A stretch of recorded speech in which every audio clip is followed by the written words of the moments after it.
Ladies and gentlemen and ladies, we are on the eve, the cusp, the precipice of the Stanley Cup Final. But I got some business to take care of first. How they got here, why they got here, who they got through to get here. First, we're going to start in the all-powerful, all-knowing, all-beast in the East. I say that very jokingly because there's nothing but weak teams in the East other than Toronto, Florida, maybe Tampa. But that's it. Honestly, guys, if it's on the Atlantic Division, there's nothing to worry about. Any whoosies, we're going to talk about the Florida Panthers and the Carolina Hurricanes. I was wrong. Tip of the cap to the Florida Panthers. I was wrong. The Florida Panthers are them. They are those guys. Game 1, Florida wins 5-2 on the back of 2 power plays in 3 opportunities. Carolina had 4 power plays, got 1 goal out of it. Not good enough. Game 2, Florida just continued the goal scoring. 5-0 was the final. 2 power play goals on 2 power play opportunities. And 3 for Carolina. They went 0 for 3 there. Game 3, much of the same. Florida 6, Carolina 2. Florida went 0 for 4 on the power play, and Carolina went 2 for 4. So the 2 goals that the Carolina got were the power play goals. Not good enough. Any whoosies, game 4 to avoid the sweep. Carolina gets the shutout win. I thought, hey, that would be the turn of the series. That shutout win for Anderson might spark the boys to do a little something. Nope, they just continue to get the bullied. They got the bullied. 3-0 Carolina won that game, despite going 0 for 4 on the power play. Florida went 0 for 3 on the power play. And, of course, we all know how Game 5 went. Florida 5, Carolina 3. You cannot win series when you score, 2, 4, 7, 11 goals. You can't. You score 11 goals over 5 games, you're not going to win the series. You go 2 for 21 in the power play, you're not going to win the series.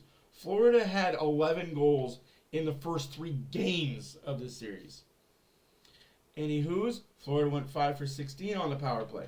That is why Florida Panthers are facing the you-know-whats, the Edmonton Oilers. Now, we're going to talk about that series a little bit because that series wasn't so easygoing, facile, so to say. That series was it was a 5-gamer. It was a gentleman's sweep, as people like to say, but I'm going to say it was a lot closer than that. I'm going to tell you the numbers about why. Game 1 went to the Dallas Stars. 6-3. Penalty killing got the Oilers in trouble. Bad penalties at bad times got the Oilers in trouble. In Game 1, it is what it is. 6-3 was the final. 1 for 3 were the Oilers. 3 for 4. Remember, third period power plays for Dallas. Back to back to back, Jack. That propels Dallas Stars to a 6-3 victory. Anywho's, we move on. Game 2, we're thinking, here we go again. We're the Edmonton Oilers. We suck again. Anywho's, Oilers win 3-0. 1 for 5, the Oilers on the power play. 0 for 2 for the Dallas Stars. Imagine that when you hold a team to less than 2 power plays, 2 or less, you might actually win a game. So now the score is even up. 2 games in, both teams have scored 6. Series is tied 1-1. Coming to the Edmonton. And, of course, the Edmonton Oilers win Game 3, 6-1. 1 for 3 on the power play are the Oilers. 0 for 2 are the Dallas Stars. Remember what I said? You keep a team to under 2, you might win a game. Anywho's, we move on to Game 4. Again, 1 for Dallas, 4 for Edmonton. Now the Oilers are starting to put together 10, 16 goals towards the Dallas 8. Now, again, Edmonton goes 1 for 4 on the power play. Dallas goes 2 Edmonton goes 2 for 3 on the power play. Dallas goes 1 for 4. Makes a lot of sense there. That would mean my numbers are wrong here that I wrote down. Oops, Anywhoosies. Edmonton goes 1 for 2 on the power play in Game 5. Dallas goes 1 for 2 on the power play in Game 5 as well. Oilers win 6-3. My numbers are all wrong because I can't add 1 plus 1, apparently. Now, we're going to talk about this Florida-Edmonton series, and we're going to talk about it in this video because I'm not going to make two separate videos. I'm not going to waste your guys' time. It's not fair to y'all, and it's the eve of the playoffs. You know, we gotta get things moving. Get them going cocky, as people might say. Now, here is the finals. Oilers, Panthers. I'm expecting a brutal beat them up, knock them out, punch your teeth in every chance you get. Your goalie's going to get a little bit of snow shower. Your goalie's going to be uncomfortable. Stuart Skinner, get comfortable in the suck. Connor McDavid, Leon Draisaitl, Evan Bouchard, Nurse, Woolman, Ekholm, Hopkins, Brown. I'm going to go down and down and down and down down the list. Perry, get comfortable in the suck. Get comfortable in it. Get comfortable in the suck. Because that's what it's going to be like when you play against a dirty, edgy, full force, in-your-face team like the Florida Panthers. Again, get comfortable in the suck. Vice versa to the Florida Panthers. Excuse me. Vice versa to the Florida Panthers, though, get comfortable in the suck. Because unlike the Carolina Hurricanes, where you bullied your way through that series, unlike the Tampa Bay Lightning, where you bullied your way through that series, and unlike the Toronto Maple Leafs, where they fold like a cheap suit when the pressure's on in Game 7, you know what I mean? You're going to be very uncomfortable in this series when you find out that you can't bully another bully. Yes, that is how both teams got here. I don't care what you do. They got here because they beat the other team. Yeah. How did the Edmonton Oilers get through Dallas? Through playing tiddlywinks? Hopscotch? Thumb war? War with cards? Charades? Yahtzee? No. They got here through bang, bang, boom. Dump, crash. Dump, and crash. Dump and crash, dump and crash. You knew you could carry the puck over. Sure, you could have. But why carry it over and put damage on yourself when you can dump the puck over the defenseman's head, chase it, smash a defenseman? Remember earlier on in the season I was saying these players don't hit enough? Hopkins, flyby. Hyman, flyby. Perry at points, flyby. Kapanen, flyby. Draisaitl, Brown, Skinner, Podkolzin, Draisaitl, McDavid, everybody would put the puck in the corner like you're supposed to do, but then let the defenseman kind of get it, and they'd fly by them. They wouldn't want to pay the ultimate price. You cannot say that about the Oilers in this playoffs. They put pucks in deep, and they bang a body. Much like the Florida Panthers do. Pucks in deep, bang a body. Now, they played head-to-head twice this season. Florida won both games. They won Game 1 December 16th, 6-5 over the Edmonton Oilers. And I want to point out this, though. And this is very important. This is very key. It was one power play goal for Florida out of 4 opportunities. One power play goal for Edmonton out of 3 opportunities. Now, that game was in Edmonton. There was a lot. I think it was a back-to-back for the Oilers. I don't know the specifics. No excuse. They lost.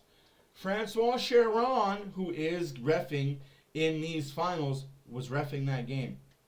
Just a heads up for you Oilers fans. It's going to get ugly. Now, the second game, Oilers 3, Florida 4. Again, the Florida Panthers win the game. They won the series 2-0. But it was February, and the Oilers were sucking the ultimate suck.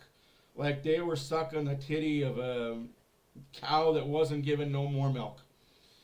They just sucked. Now, Oilers went 0 for 2 that game. Florida went 0 for 6 in that game. The referees don't matter because both those referees are done out of the playoffs. They gonzos. The 2 games combined, the Florida Panthers were 1 for 10 on the power play. The Edmonton Oilers were 1 for 5 on the power play. Total scored goals, Florida 10, Edmonton 8.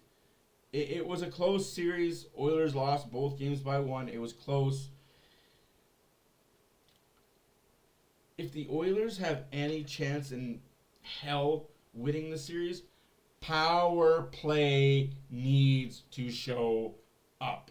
It needs to be better than a 5-4 or a 7-4-20, a 5-for-20, a 7-for-20. No, it needs to go at like 11 out of 20. It needs to hit double digits, getting double digits. Now, the Florida Panthers are going to get penalties. They are the most penalized team in these playoffs. You live by the sword, you die by the sword. Thankfully for the Florida Panthers, they played against a team, the Tampa Bay Lightning, that had no power play. And they played against the team, Toronto Maple Leafs, that don't do Game 7s. And the Carolina Hurricanes, who had no power play. Unfortunately for them, the Oilers have a power play. And it has been clicking better as of late. Honestly, if you take the 2 games out against LA, this power play and this PK is top notch. But you can't take 2 games and scrap it, because if you take the 2 bad games and you take the 2 good games and you average them out, you still get average. We don't do that. Now, X factors going on in this series, like I like to do if you pay attention. My X factors in this series are Draisaitl for the Oilers and Sam Bennett for the Florida Panthers. Also, the X factors are the PK for the Florida Panthers and the power play for the Oilers. Again, Florida is the most penalized team in the league coming into the playoffs. That's going to change, guys. Trust you me, that's going to change. You're going to see the Oilers take abundantly more power play penalties than Florida, and you're just going to have to deal with it. I will also say this. There's been some rumblings and some backdoor channels about a certain player named Sam Bennett who likes to run goalies, who likes to stir the pot, give a little forearm shiver to the goalie's helmet. Do it. Do it. Do it. I'm begging you. I am begging Sam Bennett to go after Stuart Skinner. Begging it. I want it. I want you to do that. Remember, folks, we have a backup goalie named Calvin Pickard. You might have heard of him. He's 6-0 in this year's playoffs. Who's the backup goalie for Florida? Have you seen him? Do you know what his numbers are? I know who he is. I've seen him. Not in these playoffs. I haven't seen him play in a long time. Do you even know who he is? Most average fans do not know who he is. You couldn't even say his name and you'd be correct. I'm just telling you guys straight up. His name is Vitek Vanacek.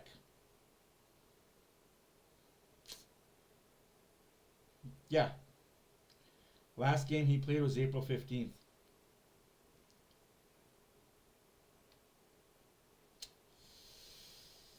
Last game he played was April 15th.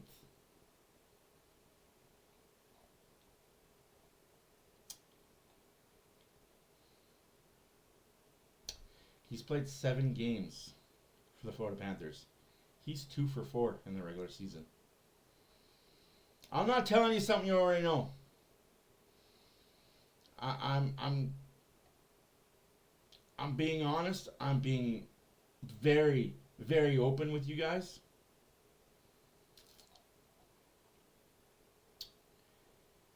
He hasn't played in the playoffs since 2022 with the New Jersey Devils, where he went 1 for 3. But he has a cup ring because of Washington. Or does he? No, he doesn't. Nope, my bad. He was not on that Washington Capitals team that won a cup. I am just saying, guys, if Florida wants to be fucking around and finding out when it comes to Stuart Skinner, I don't think Friedrich, Kane, Podkolzin, Kapanen, I don't think those boys on the Oilers have a problem with playing fuck around, find out goaltending. Because I have more faith in our 30-year-old goalie than I do in the Florida Panthers' 29-year-old goalie. Now, Obviously, nobody is going to say Stuart Skinner is going to outshine Bobrovsky.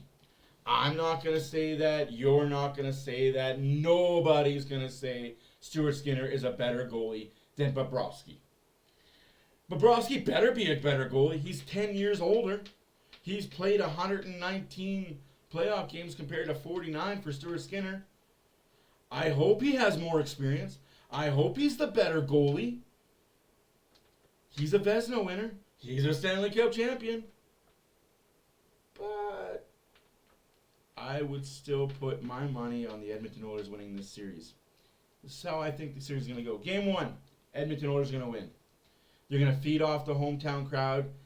Unlike last year where we just couldn't get out the gate. Again, a lot of things are going to come down to it. Last year, the Oilers started the series 0 for 3. Last year, the Oilers were still in Game 5 of the Dallas series. Sorry, Game 4 of the Dallas series. At this time last year, the Dallas series was only Game 4. The Oilers won that series in 6.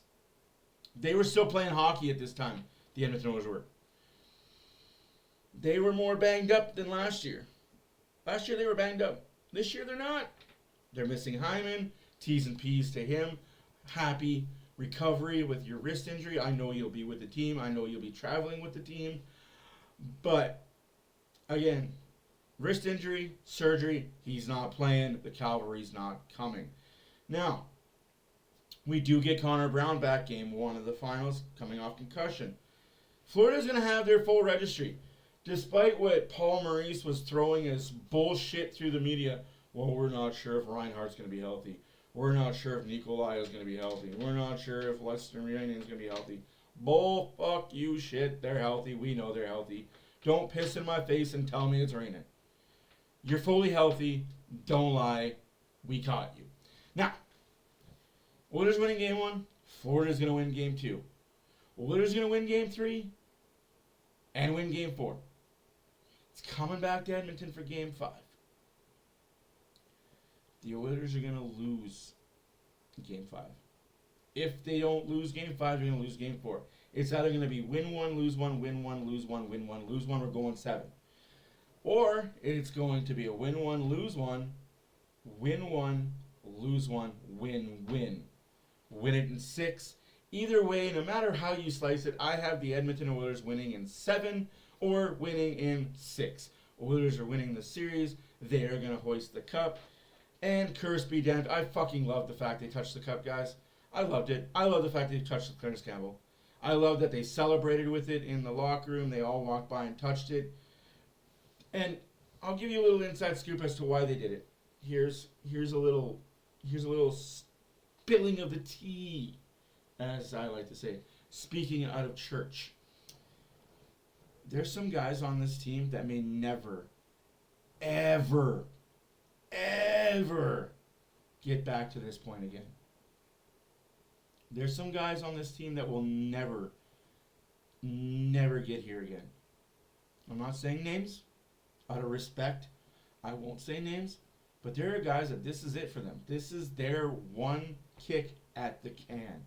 Their only shot, their last shot, unless they get lucky and go and be a fourth line guy at a trade deadline for depth, and they're just a black ace on a playoff contending team. This might be the last time, the first time, the only time, whatever has you at touching, at being around it. So why not touch the thing? Why not? It's hard to get here. Excuse me. It's hard to get here once, let alone twice. Both teams have come back to back. Florida, golf clap for them. This is their back to back. And I think it's funny that people in Florida are like, oh, the cup comes through Florida. Yeah, well, in the 80s and 90s, the cup came through Alberta, and we won 6 of the 8 times that it came through. Florida teams can't say that. Tampa won it twice. Florida won it once. Out of the 6 times that it's come through Florida, you've only won 3 of them. Don't let my facts hurt your feelings. 3 out of 6 ain't bad, but it is in the 6 out of 8. Any Hoosies, my name is Matt for OilersFanReaction. We'll be live tomorrow, 6 o'clock Mountain, Oh boy, howdy, will we be live? It'll be the Oilers versus the Florida Panthers in Edmonton, and I think that's going to be huge. I will not sugarcoat that. I won't deny it. I think that is going to be huge for the Oilers having home ice advantage. Also, what's going to be big for the Oilers is they're not going to go down 3-0 right off the rip. I don't see it. I don't believe that is going to be a thing, and that's okay. Anyways, guys, we'll see you guys in the next one. Till then, doses.